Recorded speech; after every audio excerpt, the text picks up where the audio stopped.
Good evening students.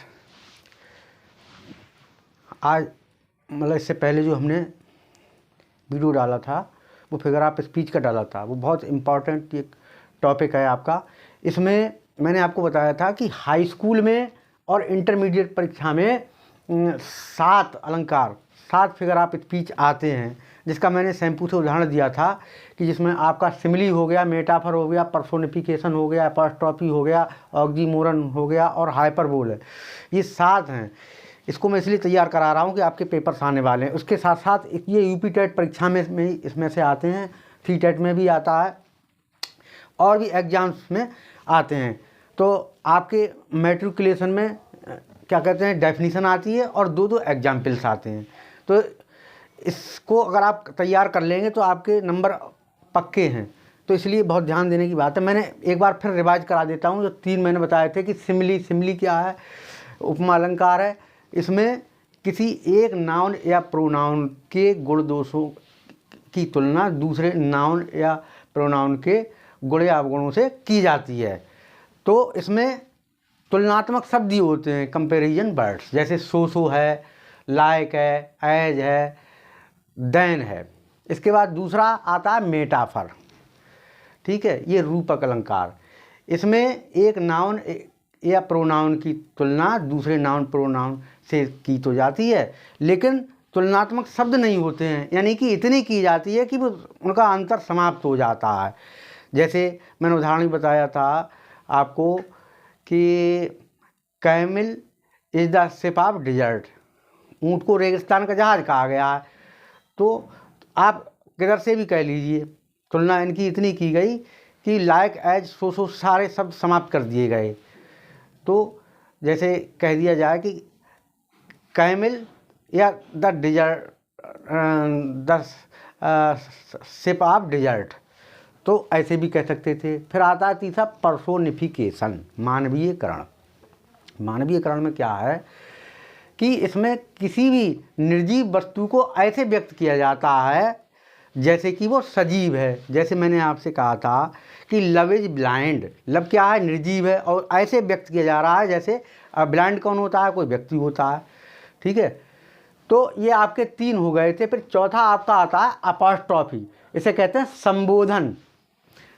In this figure of speech be address a dead person और some lifeless things और an abstract idea as a living person, ठीक है। संबोधन में क्या है कि किसी मरे हुए व्यक्ति को या निर्जीव व्यक्ति को संबोधित किया जाता है, और उसमें मुख्य बात क्या होती है कि अपॉस्ट्रॉफी, ये चिन्ह लगा होता है लास्ट में, या फिर ओ दैट, ओहो, दाऊ, दाई, दाई और दाइन, तू, तेरा, तुझको, ऐसे सारे शब्द दिए हुए होते हैं। जैसे ओ डेथ, अरे मृत्यु, वेयर इज दाई स्टिंग, तेरे पंख कहाँ हैं, ठीक है। तो ये दाई शब्द आ गया, ठीक है, ये भी मिल जाए और आपका ओ मिल जाए, ठीक है। और ये पहचान है इसकी, ये ट्रिक है। इसी प्रकार से ओ मिल्टन, अरे मिल्टन, ये अंग्रेजी के एक बहुत नामचीन कवि हैं, पोएट हैं। तो वाई आरंट यू अलाइव, अब आप इस समय जिंदा क्यों नहीं हो, यानी उन्हीं को संबोधित करके कह रहे हैं। तो यहाँ पर इसमें ओ भी दे दिया आपका, और अपॉस्ट्रॉफी, ये पहचान हो गई। फिर अगला आता है ऑक्सीमोरन। इसमें क्या होता है कि 2 अपोजिट शब्द दिए हुए होते हैं एक दूसरे के साथ में, 2 opposite qualities are added to the something. जैसे इसकी क्या पहचान है कि अपोजिट वर्ड दिए होते हैं। जैसे मैं कहूँ कि इट इज़ बिटर स्वीट, इसमें बिटर भी दे दिया, इसका अपोजिट भी दे दिया, ठीक है। अच्छा, she gave me sweet pain, उसने मुझे मीठा दर्द दिया। तो मीठा का उल्टा कष्टदायी हो गया, तो दर्द कैसा होता है, कष्टदायी होता है। तो ये एक दूसरे के अपोजिट हो गए। तो आपको ये एग्जाम्पल दे दिया जाए तो उसमें पूछें कि कौन सा अलंकार है, तो आप तुरंत बता देंगे oxymoron. She is grateful, grateful, वो बहुत बड़ा मूर्ख है। तो अब मूर्ख भी है और ये ग्रेट भी है, तो एक दूसरे के अपोजिट हैं। ओके, तो ये आपके यहाँ पर 5वां ये हो गया। छठा है हाइपरबोल, इसे मैं मिटाता हूँ, स्क्रीन शॉट ले लीजिए आप लोग। ओके, हाँ डियर स्टूडेंट्स, इसमें अगला 7वां आता है हाइपरबोल। हाइपरबोल का मतलब होता है अतिशयोक्ति। अतिशयोक्ति कहते हैं किसी भी वस्तु को या किसी भी चीज़ को बड़ा चढ़ा, इतना बड़ा चढ़ा करके वर्णन किया जाता है कि वो चीज़ जो है गप लगने लगती है और अपनी वास्तविकता से हट जाती है। In hyperbole things are shown as greater or less, better or worse than they really are, यानी वास्तविकता से वो चीज़ हट जाती है। जैसे उदाहरण, she wept the ocean of tears, वह आंसुओं के सागरों के इतना रोई। तो कोई व्यक्ति इतना रो सकता है कि आंसुओं के सागर समुद्र बह जाएं। Mohan fled the reverse of blood, Mohan ने खून की नदियां बहा दी। क्या ऐसा हो सकता है? लेकिन ये क्या लगने लगी बात, गप लगने लगी, बड़ा चढ़ा करके इतना वर्णन कर दिया गया, तो ये आपका हाइपरबोल हो गया।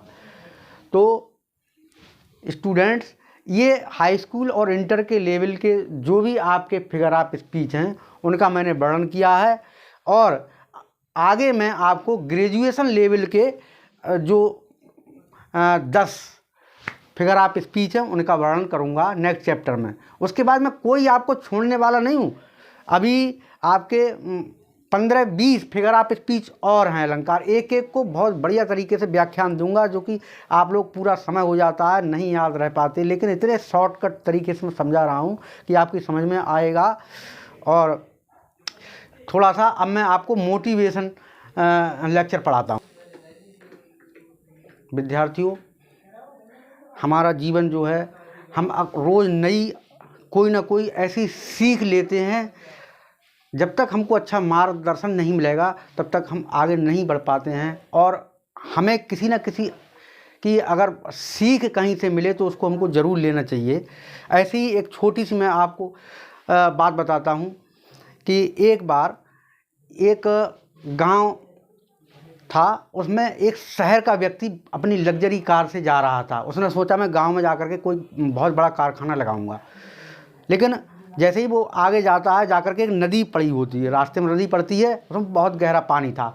अब वो सोचने लगा कि मैं क्या करूं, मैं इसे कैसे पार करूं, और अगर मुड़ के जाऊंगा तो मेरा बहुत समय लगेगा। उसके पास समय केवल 20 मिनट का था। तो उसने फिर क्या कहते हैं, रास्ते में जब देखा कि कोई नहीं मिल रहा है तो एक उसको नाव दिखाई दी। तो नाव वाले से कहा कि भाई ठीक है, आप मुझे वहाँ तक पार करा दीजिए। तो बोले ठीक है, आप आइए। फिर वो लोग आपस में रास्ते में कन्वर्सेशन करते हैं, बातचीत करते हैं। वो कहते हैं तुम्हें पता है तुम्हारी नाव में कौन बैठा हुआ? मैं बहुत बड़ा आदमी हूँ और ये सारी ज़मीन अब मेरी हो जाएगी, मैं उसे खरीद लूँगा। तो ये बात सुन करके वो बोला अरे साहब तो बहुत बड़ी बात है। तो बोले कि आपने अखबार में मेरा फ़ोटो नहीं पढ़ा? बोले नहीं मैंने साहब, मैं पढ़ना जानता ही नहीं। बोले अरे तू पढ़ना नहीं जानता तो तेरा जीवन बेकार है, तू पढ़ना ही लिखना नहीं जानता, किसी काम का नहीं है। तो उन्होंने मतलब उस व्यक्ति की मजाक उड़ाई। लेकिन थोड़ी देर बाद क्या होता है कि उसका ध्यान डाइवर्ट हो जाता है, वो सोचने लगता है उसे मतलब कि मैं किसी काम का नहीं हूँ। तो पत्थर से नाव टकरा जाती है और नाव डूबने लगती है। अब उसने छलांग लगाने की कोशिश करने को था, तभी उससे पूछा बिजनेसमैन से जो आया था शहर से, बोले क्या साहब आपको तैरना आता है? बोले मुझे तैरना तो नहीं आता। बोले अरे साहब आपको तैरना ही नहीं आता? तो ये ज़रूरी नहीं है कि कोई व्यक्ति किसी काम में एक्सपर्ट होता है, कोई किसी भी काम में एक्सपर्ट होता है, तो हमें कभी किसी व्यक्ति की मजाक नहीं उड़ानी चाहिए। ये अपने जीवन में एक संकल्प कर लीजिए। कोई छोटा नहीं है, कोई बड़ा नहीं है, कोई कम पढ़ा लिखा नहीं है, कोई पढ़ा लिखा नहीं है, और पढ़ा लिखा भी क्या फ़ायदा जो पढ़े लिखे जैसे कार्य ना करे। तो ये एक आपको मोटिवेशनल स्टोरी मैंने आपको बताई। 100 बातों की एक बात है कि ठुकरा दिया जिन्होंने मुझे मेरा वक्त देखकर, ठुकरा दिया जिन्होंने मेरा वक्त देखकर, ऐसा वक्त लाऊंगा कि मिलना पड़ेगा मुझसे उसे वक्त लेकर। तो दोस्तों समय का कोई पता नहीं है, पहिया किस करवट कहाँ किस व्यक्ति का ले जाए, ये बात ऐसी नहीं है। लेकिन अपने अंदर जज्बा रखिए, हिम्मत रखिए, और क्या कहते हैं किसी का मजाक मत उड़ाइए। बस इसी के साथ मैं अपना टॉपिक समाप्त करता हूँ और मैं कल आपसे बात करता हूँ। Thank you.